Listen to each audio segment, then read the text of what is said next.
चल ना भाई, एवढा रस्ता मोकळा आहे. कळकळीचं म्हणणं आहे जे कोण शिकत आहेत, मी मराठी शाळेतला विद्यार्थी आहे. अजून मध्ये उभी कर ना.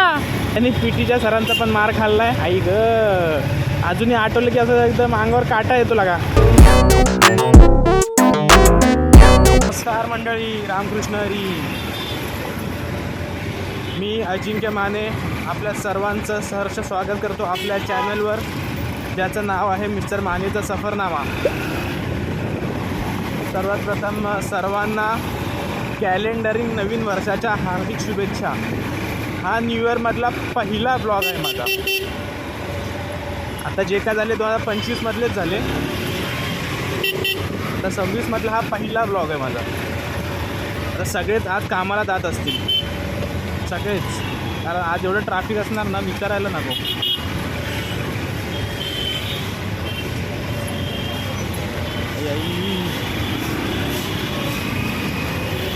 हॅलो, आत्तापर्यंतच्या दिलेल्या सर्व सपोर्टला खूप खूप थँक्यू.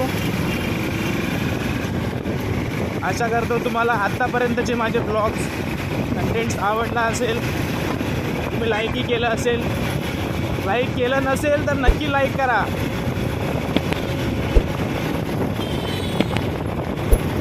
आणि जर कोण नवीन असेल, त्याला कंटेंट थोडासा तरी इंटरेस्टेड वाटत असेल, सबस्क्राईब केलं नसेल तर सबस्क्राईब करा. आणि सबस्क्राईब लाईक कसं करायचं नसेल, हे माहीत नसेल तर मी खाली डिस्क्रिप्शनमध्ये लिंक देतो, ती क्लिक करा. किंवा आता हा व्हिडिओ प्ले होईल त्याच्यानुसार सबस्क्राईब करा. ट्रॅफिक रे, ही शपथ थोडं मोठं ट्रॅफिक आहे बघा. मला दिसतं की नाही माहीत नाही, पण आर आणि पार डायरेक्ट काम 25. हे जांभळा काय होतं, ऑफिसला जायची वेळ झाली ना. अरे व्हेरी गुड, अजून मध्ये उभी कर ना. शाळा आली आमची शाळा, इंडियन एज्युकेशन इंग्लिश मीडियम. मी होतो तेव्हा ही प्युअर मराठी मीडियम होती, आता फुल इंग्लिश मीडियम. त्या शाळेत मी पाचवीपासून, मी आधी सांगितलं हे आहे ना, तरी परत सांगतो, काय विषय नाही.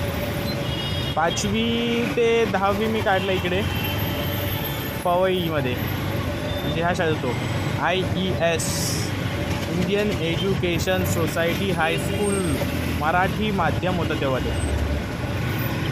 नंतर मग मी 8वी 9वीपर्यंत येईपर्यंत, म्हणजे 8वी नाही 7वी 8वी येईपर्यंत मग हे सेमी इंग्लिश झालं. आणि मी शाळा सोडल्या डायरेक्ट इंग्लिश मिडियम झालं. आता सध्या माझा असा विचार आहे की जाऊन क्रांतिज्योत विद्यालय पहावा, कारण मी मराठी शाळेतला विद्यार्थी आहे. ज्यांनी पीटीच्या सरांचा पण मार खाल्ला आहे, ज्यांनी जास्त मार खाल्ला आहे ते गणिताच्या बाईचा. आई ग, अजूनही आठवलं की असं एकदम अंगावर काटा येतो लागा. गणिताच्या तासाला ना ते ग्रहपाठ दिलं ना की फक्त मी रेमटी करायचो. मला ना ते लॉजिकच कळत नव्हतं. मला आज पण गणित कळत नाही.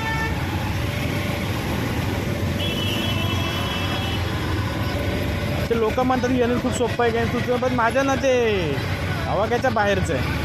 विचार करायचा असेल की अभ्यास करून काय होणार आहे, काय नाही होणार आहे. हे बघा, ते शिकलेलं नाही ते पण कमवतात आहे. तर मेन मुद्दा कमवण्याचा नाही आहे, कारण तुम्ही जेवढं शिकाल ना तेवढं तुमचं नॉलेज घ्यायचं. तुम्ही नॉलेजसाठी शिकताय.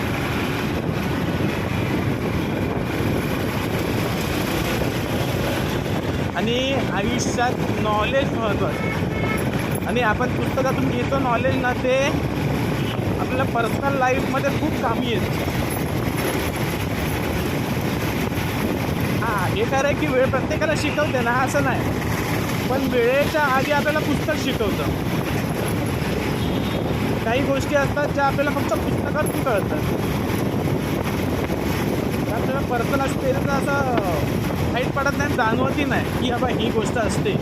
पण आपण जेव्हा ते पुस्तक वाचतो किंवा त्या पद्धतीची स्टडी करतो तर आपल्याला कळतं की हां बाबा हे दिवसात एकदा मला लक्षात डेलीच्या रुटीनला पण चालतं तसं असं नाही.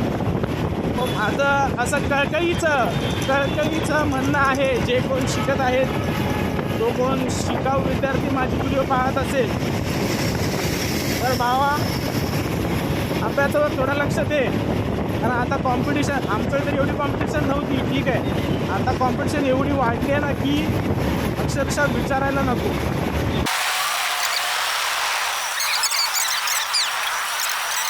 तर मंडळी, मॉर्निंग ब्लॉग संपवायची वेळ झाली. ऑफिसच्या बिल्डिंगच्या इकडे आलो आहे. तर पार्किंगला जाईल, गाडी पार्क करीन आणि आपलं 6 ते 9 कुठं मामा